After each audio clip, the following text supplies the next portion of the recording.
Even an atomic holocaust can be a festival of life. How's that? Why not? Well, that should not be taken as something separate from life. It's the inevitable end of the drama of life. It's the exit. It's the grand exit. So what's wrong with it? That's the attitude for the 21st century living. You don't go to the bank. Let the bank come, we will bank. May it be a lost bank, it can be also a lost love.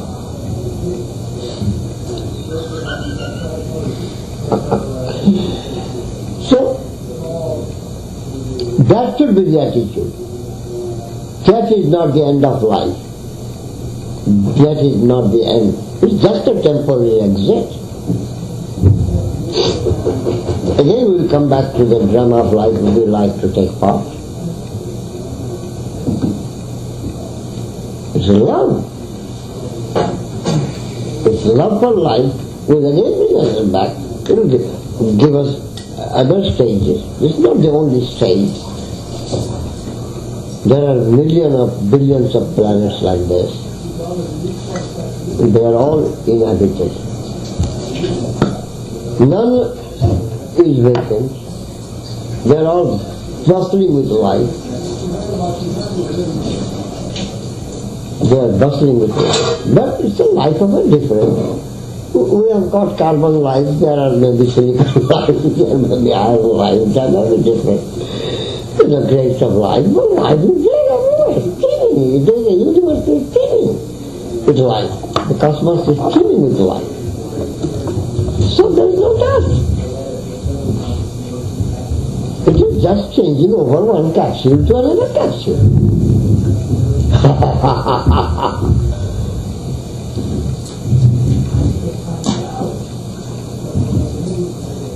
From one module to another module. That's all. From one plane to another plane. That's all. The flight goes on. What is the plane that we evolve? That is the assurance of life, and which includes that also. Because life should not be, that is one of the greatest fallacies of philosophy and actual practical living. That they want to, hide away death. A pathetic attempt of man to hide away the reality of his existence.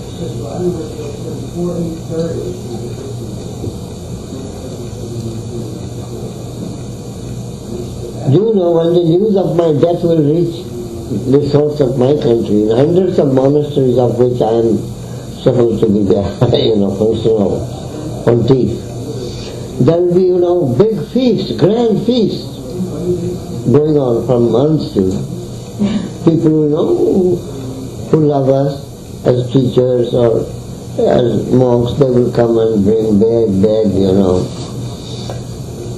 quantities of food and, start cooking there, and hundreds of people will gather and sing and they will be drumming. What? Ganesh Baba has died. And died in America. Oh, what a great luck.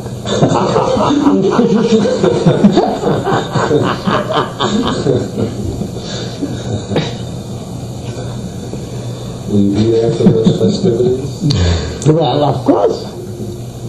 My soul will be always there. It's always everywhere. It's not confined to a capsule.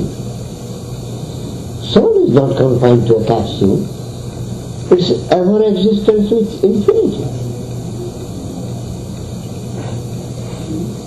Those are the things that we have to reinforce ourselves with in order to live a deathless life. What is deathlessness? That abject fear and cringing before that.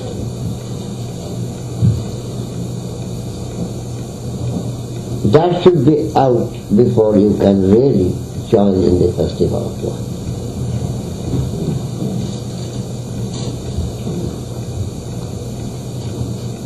That is the challenge of man, challenge of modern man and all.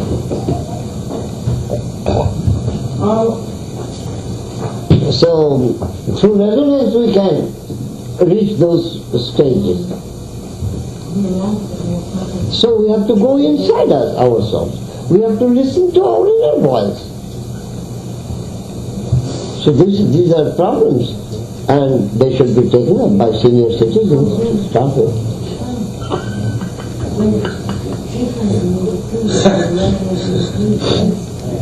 I visited quite a few homes of the senior citizens. I couldn't communicate with them. They are so slouched, so desperate, so dejected. Well, depression is such a common word, we shouldn't use it for them. It's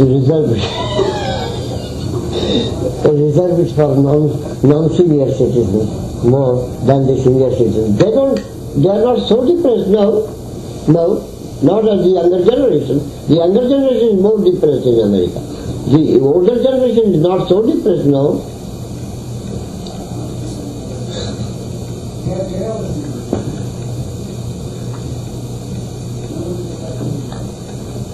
They are bravely waiting to die their death. They should not be misunderstood.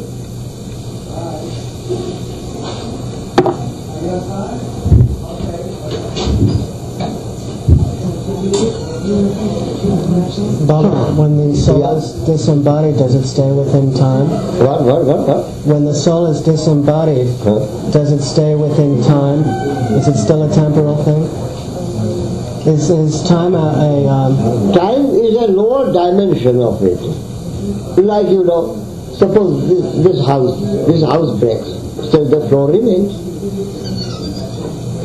The volume is gone, but the floor is there. Like that. Soul has gone. The volume has gone. But the other part, the body part remains. it stays within a temporal continuum? It stays in a continuum, in a recorded form, as a photograph maintained after man is dead. Still memory is there. All his proportions are there, his photograph is there, and you see, you recognize, yes, he is the man. But the man is not there. Such is the dissociation between the space capsule and the, what they call the conscious capsule. They're simply separate. That's all. They do not separate in space-time. The space-time is a continuum. You see, this is the highest finding of Albert Einstein. That space and time, they don't level separately. It's a continuum. Just as this volume is a continuum, it doesn't stay separate from the length or breadth or height. It's a mixture of the three of them. Similarly, when we die, we do not get out of the space-time continuum. We are in the space-time continuum. What has happened? The coalition between the space-time continuum and the life consciousness continuum has just been switched off. Resonance has broken. So they are separated because they are only joined through resonance. So when that resonance between them ceases, they don't see, individually cease, they are there in their place. The body goes to the grave, it is there, it's occupying space, it's occupying time. What happens? The coalition breaks. The molecules go to their respective reservoirs in the soil. The atoms go back to their cosmic reservoirs. Energies all go back, return to them. They are all there. So they have not vanished. They have only been transformed.